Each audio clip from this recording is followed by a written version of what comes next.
దేశంలో ప్రధానమంత్రి నరేంద్ర మోడీ పొదుపు మంత్రాన్ని పాటిస్తున్నారు. ఇంధనాన్ని పొదుపు చేయాలని చెప్పి, బంగారాన్ని కొనుగోలు చేయొద్దని, డబ్బులు దాచుకోవాలని చెప్పి.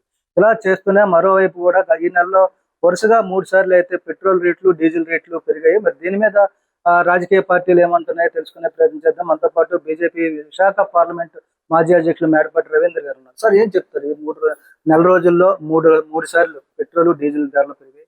ఆ పొదుపు ఎలా పాటిస్తారు? ఇది ఒకసారి గమనించాల్సిన అంశం ఏంటంటే, మనం భారతదేశం 85-90% ఆఫ్ పెట్రోలియం ప్రొడక్ట్స్ ని బయట కంట్రీస్ నుంచి కొనుక్కుంటాం. ఇరాన్ కానివ్వండి, యూఏఈ కానివ్వండి, రష్యా కానివ్వండి. అయితే ఈ ట్రేడ్ వార్ జరుగుతుంది ప్రపంచవ్యాప్తంగా. ఇప్పుడు ఏంటంటే ఒక వార్ జరుగుతుంది. యుఎస్ఏ వచ్చి ఎప్పుడైతే ఇరాన్ మీద అటాక్ చేసిందో ఇజ్రాయెల్ ద్వారా, మొత్తం స్తంభించిపోయింది. మనకు అందరికీ తెలిసిన విషయం, మనం కాదు, ప్రపంచవ్యాప్తంగా అన్ని దేశాలు కూడా దీని బారిన పడ్డాయి. కొన్ని దేశాలు అయితే చేతులు తీసిన సందర్భాలు కూడా మనం చూడొచ్చు. ముఖ్యంగా ఇండోనేషియా టూరిజం హబ్ గా మనం చెప్పుకుంటాం. అలాంటి ప్రాంతంలో ఈరోజు బోట్లు తిరగడం మానేశాయి. కానీ భారతదేశంలో మీరు గమనించండి, ఈ వ్యవస్థలో ఎక్కడ ఎటువంటి మార్పు లేదు. ఒకటే, ఉన్న ప్రైస్ ఏదైతే ఉందో దాన్ని కొంచెం పెంచారు. ఎందుకంటే 1,00,000 కోట్లకి ఇప్పటికే మన పెట్రోలియం కంపెనీలన్నీ లాసు భరించడం జరుగుతూ ఉంది. దాన్ని కొంచెం తగ్గించే క్రమంలో మనం ధరల బారిన పడాల్సి వస్తుంది. ఒక కుటుంబంలో పెద్ద మనకు వచ్చే ఆదాయాన్ని ఆధారంగా చేసుకుని ఖర్చులు పెట్టడం జరుగుతుంది. పిల్లలకు కూడా చెప్తారు ఆదాయం తగ్గింది కాబట్టి ఖర్చులు తగ్గించమని చెప్పి. అదే రీతిలో మనకి మన దేశం ఒక కుటుంబం అనుకున్నప్పుడు మన పెద్దగా, మన కర్తగా నరేంద్ర మోడీ గారు ఉన్నారు కాబట్టి వారు చెప్పిన ఏదైతే సూచన ఉందో ఖచ్చితంగా పాటించాలి. తద్వారా మన విదేశీ మారక నిల్వలు తగ్గిపోకుండా ఉంటాయి. మన డాలర్కి, మన కరెన్సీకి ఉన్న వ్యత్యాసం పెరగకుండా ఉంటుంది. ఇంకా ఇప్పటికే డాలర్ వాల్యూ పోల్చుకుంటే రూపాయి వాల్యూ బాగా పడిపోయిన పరిస్థితి కనిపిస్తుంది. ఈ నేపథ్యంలోనే దిగుమతులు కూడా కొంతవరకు ఇబ్బందికరమైన పరిస్థితులు ఉన్నాయి. అంటే పొదుపు చేయాలి అని అంటే ముందు వనరులు లేక పొదుపు చేయాలా, లేదంటే భవిష్యత్తుని దృష్టిలో పెట్టుకొని పొదుపు చేయాలా? ఎందుకు ఈ పొదుపు మంత్రాన్ని ఇప్పుడు పాటించాలి? భవిష్యత్తుని దృష్టిలో పెట్టుకునే చేయాలండి. ఎందుకంటే మనం పెట్రోలియం ప్రొడక్ట్స్ కొన్నామంటే ఖచ్చితంగా డాలర్స్ తోనే కొంటాం. ఈ రోజు డాలర్స్ క్రమంగా తగ్గిపోతూ వస్తున్నాయి మన దగ్గర. ఎందుకంటే వరల్డ్ ట్రేడ్ జరుగుతూ ఉన్న సందర్భంలో దిగుమతులు పెరుగుతున్నాయి, ఎగుమతులు తగ్గుతున్నాయి. తద్వారా మనకి నిల్వ తగ్గడం వల్ల ఈ నిల్వని మనం మెయింటైన్ చేసుకోవాల్సిన అవసరం ఉంది. ప్రస్తుతం ఉన్న విదేశీ మార్క నిల్వలు ఏవైతే ఉన్నాయో, మార్క ద్రవ్యం మనకి సంవత్సరం పాటు ఎటువంటి ఇబ్బంది లేకుండా ముందుకు తీసుకువెళ్తా ఉంది. అయితే క్రమేపీ అది తగ్గే కొద్దీ మన రూపాయి వాల్యూ ఇంకా పడిపోవడం జరుగుతుంది. మనం ఆర్థిక సంక్షోభంలోకి వెళ్ళిపోయే అవకాశం ఉంటుంది. కాబట్టి ప్రపంచ దేశాలన్నీ ఎలా ఇబ్బంది పడుతున్నాయో అలా ఇబ్బంది పడకుండా ఉండడం కోసం ముందు జాగ్రత్తగా మోడీ గారు ఈ పొదుపు మంత్రం చెప్పడం జరిగింది. బంగారం కానివ్వండి, పెట్రోలియం ప్రొడక్ట్స్ కానివ్వండి, ఇవి రెండు కూడా అత్యధికంగా మనం విదేశాల నుంచి కొంటా ఉన్నాం కాబట్టి నియంత్రణ సాధించాలని చెప్పి కోరుతున్నారు. ఇంకొక విషయం, మన బంగారాన్ని గమనించేసరికి ప్రపంచంలో ఎక్కడ లేనంత బంగారం భారతీయుల దగ్గర ఉంది. 30,000 టన్నుల పైన ఉందనేది ఒక నివేదిక. మన బంగారాన్ని మనం ఎందుకు వాడుకోకూడదు? బంగారం అంత 90% మనం బయట నుంచి తెచ్చుకుంటున్నాం. మన బంగారాన్ని ఎప్పుడైతే తాతల అమ్మలమ్మల దగ్గర నుంచి మనం వస్తుందో, వారసత్వం వస్తుంది బంగారం కానివ్వండి, వాడట్లేదు. మనం పక్కన లాకర్లో పెట్టి ఉంచుకున్న బంగారాలు డిపాజిట్ చేసి, ఇప్పుడు కొత్త స్కీమ్ ఏదైతే ఉందో డిపాజిట్ చేయడం ద్వారా మనం విదేశాల నుంచి దిగుమతి చేసుకునే బంగారం తగ్గుతుంది. తద్వారా మన విదేశీ మారక ద్రవ్యం ఏదైతే ఉందో దాని నిల్వ పెరుగుతుంది.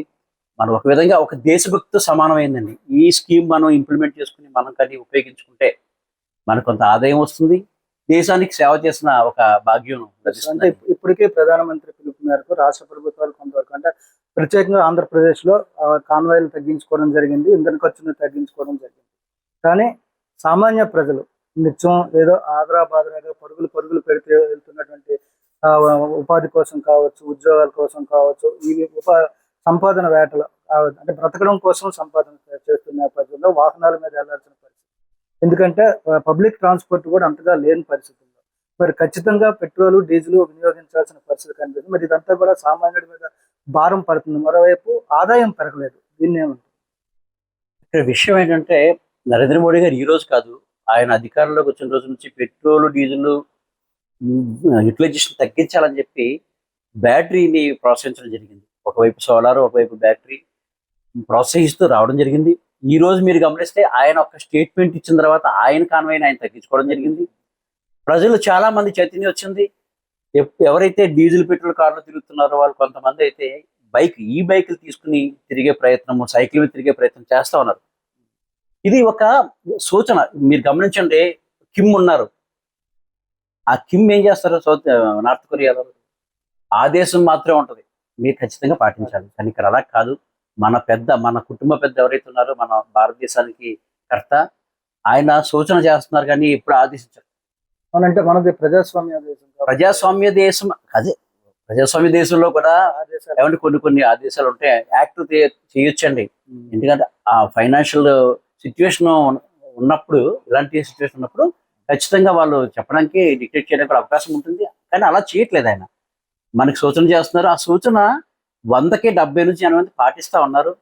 ఎవరైతే ఇతర పార్టీలు ప్రలోభాలు లోనయ్యారో, లేదంటే కొన్ని దేశభక్తి లేని వ్యక్తులు ఉన్నారో వారు వ్యంగ్యంగా మాట్లాడవచ్చు. కొంతమంది ప్రొఫెసర్లు ఉన్నారు, మేధావులని చెప్పుకునే వాళ్ళు ఉన్నారు. వీళ్ళందరూ కూడా డీప్ స్టేట్ నుంచి వచ్చే ఫండ్స్ కానివ్వండి, ఇతర పార్టీల నుంచి వచ్చే ఫండ్స్ వలన వాళ్ళు అనేకంగా వక్రీకరించి చెప్తా ఉంటారు. దయచేసి ఇవన్నీ పట్టించుకోవద్దు. భారతదేశం ఈరోజు ప్రపంచంలోనే అత్యంత వేగంగా అభివృద్ధి చెందుతున్న దేశం కాబట్టి, ఆ ఘనత సాధిస్తున్నది నరేంద్ర మోడీ గారి ఆధ్వర్యంలో కాబట్టి, వారి సూచనలు ఖచ్చితంగా పాటిద్దాం. భారతదేశాన్ని అభివృద్ధి పథంలో ముందుకు తీసుకువెళ్దాం.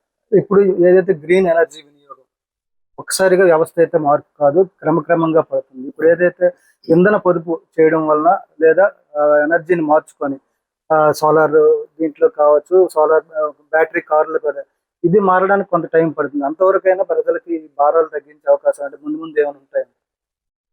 అంటే నరేంద్ర మోడీ గారి ఆలోచన గ్రీన్ ఎనర్జీ, మీరు అన్నట్టు ఒకసారి అవ్వదు. ఇది గత 12 సంవత్సరాల నుంచి మోడీ గారు రావడం ఎప్పుడైతే జరిగిందో 2014 నుంచి కూడా స్టెప్ బై స్టెప్ జరుగుతూ ఉంది.